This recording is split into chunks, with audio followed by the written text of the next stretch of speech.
नमस्ते। जय हिंद, जय भारत। आज के अखबार में खबर आई है कि गाजियाबाद के खोड़ा में एक बेटी ने छेड़छाड़ से तंग आकर फांसी लगा लिया। इरफान नाम का सौदा था, वो उसको छेड़छाड़ करता था। बेटी अपने पिता के साथ थाने गई, मुकदमा नहीं लिखा गया। यही बात अखबार में ही बात आई है। शाम को पिता अपनी बेटी को लेकर वापस आ गए।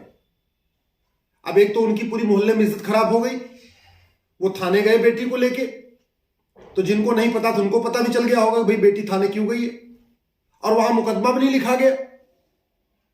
निराश पिता, हताश पिता बेटी को लेके वापस घर आ गए।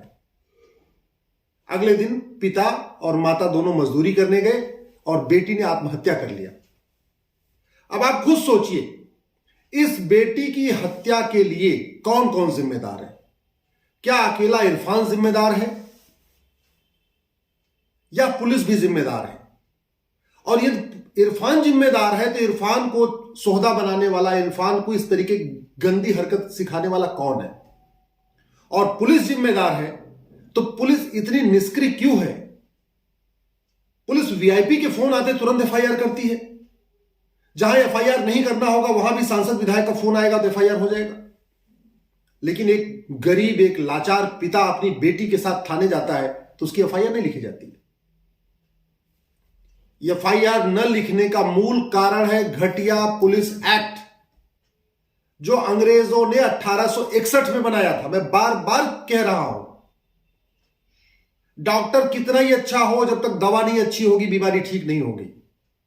योगी जी कितने ही अच्छे हों, जब तक 1861 का पुलिस एक्ट चल रहा है, जब तक पुलिस चार्टर लागू नहीं होगा, जब तक जल्दी जल्दी सजा नहीं होगी, तब तक खौफ नहीं बैठेगा।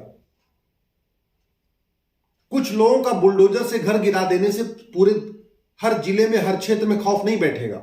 खौफ तब बैठेगा जब मोहल्ले का एक भी व्यक्ति छेड़छाड़ करे या कोई भी गलत काम करे, 100 नंबर फोन करते ही एफआईआर हो जाए।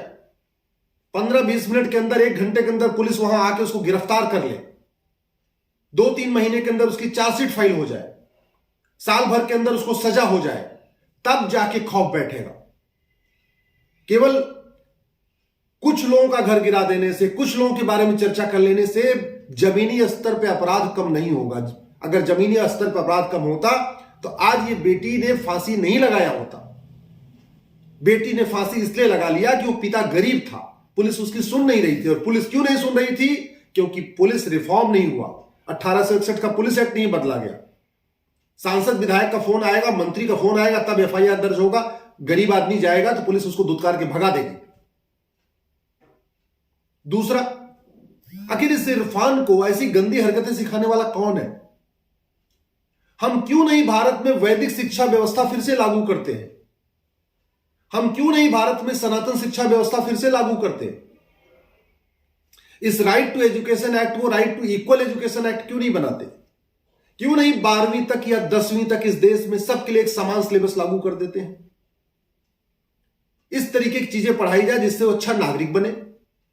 इंजीनियर, डॉक्टर बाद में बन जाएगा, हिंदू मुसलमान बाद में बन जाएगा। अरे पहले वो एक सभ्य नागरिक तो बने, सभ्य अच्छा भारतीय तो बने। हम किताबों में ना अच्छा उसको इंसान बनाना सिखा रहे हैं, ना हम उसको किताबों में अच्छा भारतीय बनना सिखा रहे हैं। कुछ स्कूल नफरत सिखा रहे हैं और कुछ स्कूल डॉक्टर इंजीनियर बनना सिखा रहे हैं। तो वो इंसान कब कैसे बनेगा, भारतीय कैसे बनेगा? मैं बार बार रिपीट करता हूं, डॉक्टर कितना ही अच्छा हो, जब तक दवा अच्छी नहीं होगी बीमारी ठीक नहीं होगी। मिस्त्री कितना ही अच्छा हो, जब तक बिल्डिंग मटेरियल अच्छा नहीं होगा तब तक घर अच्छा नहीं होगा। ड्राइवर कितना ही अच्छा हो, जब तक गाड़ी अच्छी नहीं होगी यात्रा सुरक्षित नहीं होगी। नाई कितना ही अच्छा हो, जब तक उसकी कैंची अच्छी नहीं होगी, उसका उस्तरा अच्छा नहीं होगा, हेयर कटिंग अच्छी नहीं होगी। प्रेस करने वाला कितना ही अच्छा हो, जब तक उसका जो प्रेस है, जिससे कपड़ा प्रेस करता है, वो अगर खराब होगा तो अच्छा कपड़ा प्रेस नहीं होगा, कपड़ा ऊपर उल्टा से जलेगा। और दुर्भाग्यवश हम पिछले 75 सालों में केवल डॉक्टर बदलते रहे और डॉक्टरों ने दवा नहीं बदला। इस बेटी की आत्महत्या का मूल कारण है घटिया कानून और घटिया शिक्षा व्यवस्था। 5 लाख स्कूलों में सिखाया जा रहा है कि जो इस्लाम को ना माने वो काफिर। 5 लाख स्कूलों में सिखाया जा रहा है कि जो मूर्ति पूजा करे वो काफिर। 5 लाख स्कूलों में सिखाया जा रहा है कि जो केवल इबादत करेगा अल्लाह की, जो नमाज पढ़ेगा वही जन्नत जाएगा, बाकी सब जहन्नुम में जाएंगे।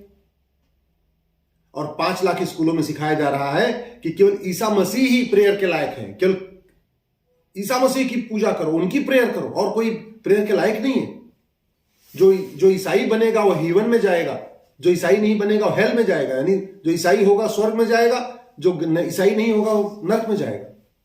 5 लाख स्कूलों में सिखाया जा रहा है जो मुसलमान होगा वो जन्नत में जाएगा, जो मुसलमान नहीं होगा वो जहन्नुम में जाएगा।